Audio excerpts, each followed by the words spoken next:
What is good, streaming people? Welcome to another edition of CBS Sports HQ. I'm Tommy Tran, getting you ready for another big night across high school football, including the top games of the night and the players you should be looking out for, the ones that have bright futures playing on Saturdays. As you take a look at the MaxPreps Excellent 25, as we always start things off, 1 to 10, St. John Bosco, Allen, St. John's, Mater Dei, and Carroll City. The top 5, you see 6 through 10. We'll talk about IMG Academy in just a bit. Also, St. Louis out of Hawaii remains unbeaten on the year, 10-0, and they come in at number 10.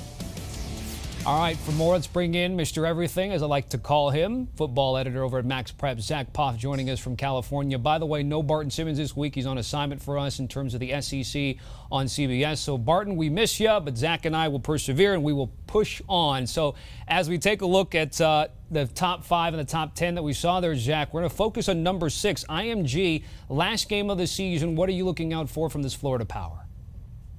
Yeah, you know, this is going to be a fun one, man. It's the last game of the season for IMG Academy, and, you know, I'm kind of sad because this is going to be the last time I get to see Trey Sanders, Nolan Smith, Noah Kane as high school football players. So I expect them to show out and ball out tonight against the back-to-back 7A Alabama state champs Hoover. And, you know, I think they're going to win big tonight because they know this is the last game, the last time they're going to be playing on Friday nights. And I expect IMG Academy to end the 2018 season with a statement here tonight, but I expect big game from Trey Sanders especially. So IMG Academy against two-a-days from the MTV days. I don't know how many more of those I'll be able to sneak in there, Zack. But this IMG team is a squad that you saw in person, and again, you listed out some of the players involved. What stands out to you in terms of the talent that this team has? I think just the size and the speed of these guys is really the difference, what makes IMG so special. You know, you got a guy like Evan Neal who's 6'8", 370 pounds, 5-star offensive tackle, and then Nolan Smith, Trey Sanders, and Kane in the backfield. And then you see Jalil McCray on the screen, also a Florida State commit. When it comes to size, talent, and speed, IMG Academy is probably #1 in the country. And seeing these guys in person, it was special, and you can book it. These guys are going to be super saucy on Saturdays and Sundays down the road, most likely, too. Love it, super saucy. Let's take a look at a saucy scoreboard. That is the top 5 scoreboard in high school football going on this week. And I talked about the top 10 teams right now, and you're taking a look at St. John Bosco, Allen, Texas, St. John's, and Mater Dei. Right there at number 5 is Carroll City. What did they do last week that impressed you, and what do they have ahead of them this week? Man, you know, they flexed their muscle against Miami Central, a team that was ranked in the top 5. So they basically flipped spots in the top 10 rankings, where now Miami Central dropped to 11 and Carroll City is now number 5. And they actually improved to, you know, 8-2, I guess, if you count their 2 forfeit losses earlier. They played last night against American and won 41-13. So on the field, they finished the year 10-0. And they might need a few things to happen if they want to finish the season #1. But the way they've been dominating opponents been pretty special. And if a team like Bosco, Allen, and St. John's, and even if Mater Dei loses again, they're going to have a chance to finish the year at #1. But they're probably going to have to play Miami Central again in the playoffs. So that's going to be another big test for them. All right, so that's a look at the top 5 high school scoreboard. What about 11 through 20? And we'll highlight number 20 Chandler, 9-1 out of Arizona. They have a quest for the three-peat. What are the chances that the Wolves get that done? I think the chances are pretty high. I would give it about 75%.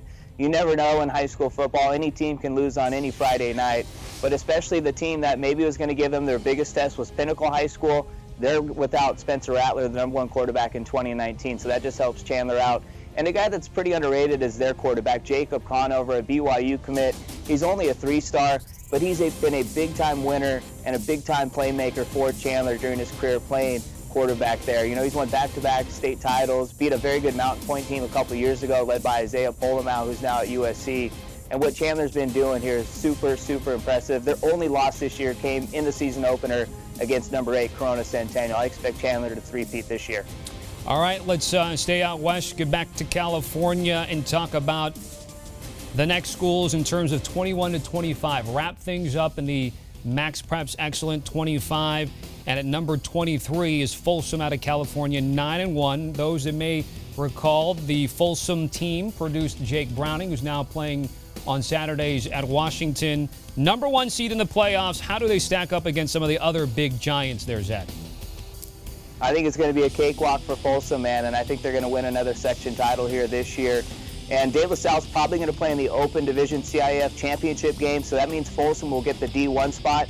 And I think there's a good chance they're going to, win again like they did last year. They got one of the best trios real quick. Daniel Ngata, 2020 running back. This kid is a top 100 recruit overall among all juniors for a reason. His older brother, Joe Ngata, a Clemson commit. You can make a case he's the best wide receiver in the state of California. And Caden Bennett under center is super underrated. Check out the numbers. He's been putting up video game type of numbers over his career as the quarterback for Folsom, just like Jake Browning did and just like Dano Graves did. So he's a fun guy to watch. I expect them to win big every game in the CIF section they're in.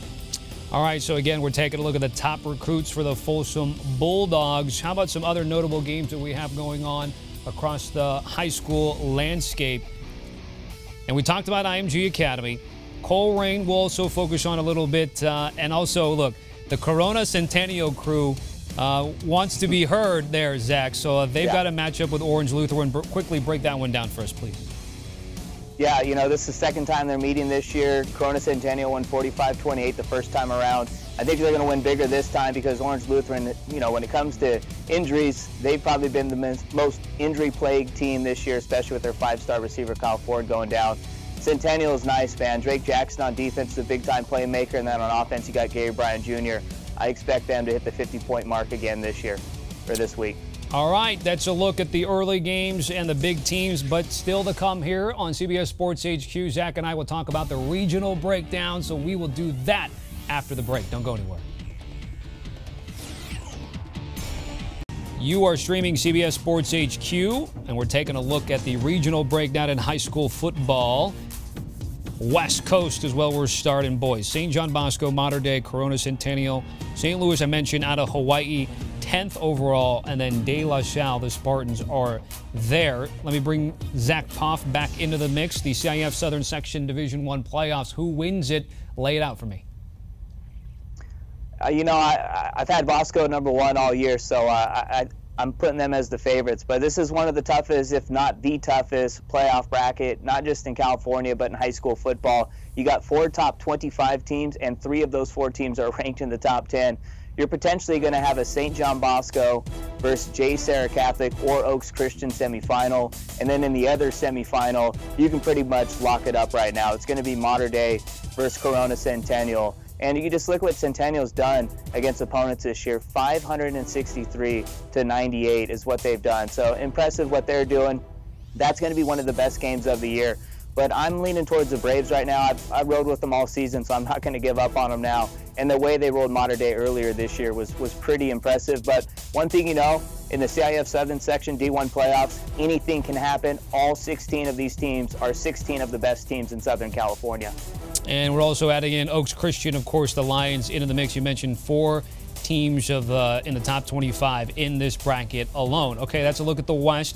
Quickly, we'll hit on the Southwest region right now. And, of course, we talked about Allen, Texas, North Shore, Duncanville, University Lab, and Katy, Texas. A lot of strength out there. Texas heavy with the exception of University Lab. Going to the Southeast, we mentioned Carroll City, Zach. So, again, a big win over Miami Central for the first time in a while. So what are the chances that you give them? I know you like St. John Bosco, but to end up #1 here. Yeah, they're going to need a couple dominoes to fall their way, but they're definitely in play for the #1 seed. Playoffs is the win-or-go-home time, the toughest games. And if Carroll City wins the 6A state title in the state of Florida, which is probably the toughest to actually win when you talk about all of the classes, if they run through that impressively, and then you get teams like St. John Bosco, they would probably leap Mater Dei, to be honest, because Mater Dei already has 1 loss this year. And if they get a team like St. John's out in D.C. to lose, and then obviously Allen out in Texas, they would have a legit chance to finish the year #1. They actually beat Miami Central worse than what St. John's did. So, it took 5 overtimes for St. John's to win. Carroll City was in charge of that game from the start to the end. So that was pretty impressive what Carroll City's doing. And I'm super impressed with Daniel Richardson at quarterback. He's a transfer from Booker T. Washington. He's trying to win a 2nd state title as a quarterback. Did so as a freshman at Booker T. Now he's trying to end his high school career at Carroll City with another state title. So that's a look at the Southeast and Carroll City. Moving on to the Midwest region, a school we've talked about on a few occasions here is Coleraine. Going to go in a rivalry game with St. Xavier. Educate us a little bit on this particular rivalry and who do you got? All right, man. So Baltimore-Pittsburgh play this week. This is basically Baltimore-Pittsburgh. Coleraine, St. X. These teams always play in the playoffs. This will actually be the 5th consecutive year these two Cincinnati Powers are locking horns in the playoffs. They split the previous 4 meetings. And Coleraine has been in one-score game all year. They're 10-0, and that one game came against St. X. They pulled it out 14-12 in a 2-day game because of lightning delayed it Friday night. So these two teams, two programs, very familiar with each other. This is going to be a big game.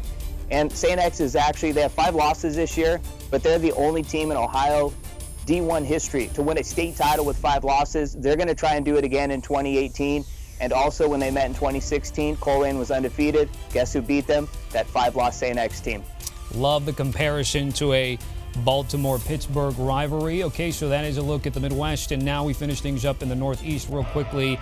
Not much to sort of dissect here, but just give you an update on the top 5. St. John's, St. Francis Academy, St. Joseph's Prep, DeMatha, and Bergen Catholic. 4 of those team in the national rank in terms of the excellent 25 for MaxPreps. So as we wrap things up here again, one more recap of the top 5 games. What are you looking out for, and how excited are you that we're starting to get into playoff mode, Zach? I'm super excited, man. You know, my boss, Steve Montoya, always says if you're playing football close to Thanksgiving, it means you're a pretty good team. So we're getting to that position. The one game I got circled is actually on Saturday in the WCAC conference. St. John's final regular season game against rival Gonzaga. I think St. John's is going to win big and get another statement win, but that's a game I have circled. Then obviously the CIF Southern section. Going to be fun to see Mater Dei, Bosco, and Corona Centennial Oaks Christian tonight too. Oh, love the insight. Great stuff as always at Zack Poff, Mr. Everything, as I like to call him, here at football editor at MaxPreps. Certainly appreciate it. Zach, thank you very much. And again, we'll also see Barton Simmons down the road. Barton, part of the 24/7 crew. They got the podcast with him, Chip Patterson, and Tom Fornelli. Have a great weekend, everybody. Enjoy the games. At us in terms of Twitter, Zach, myself, or Barton. Have a great weekend. We'll see you next week.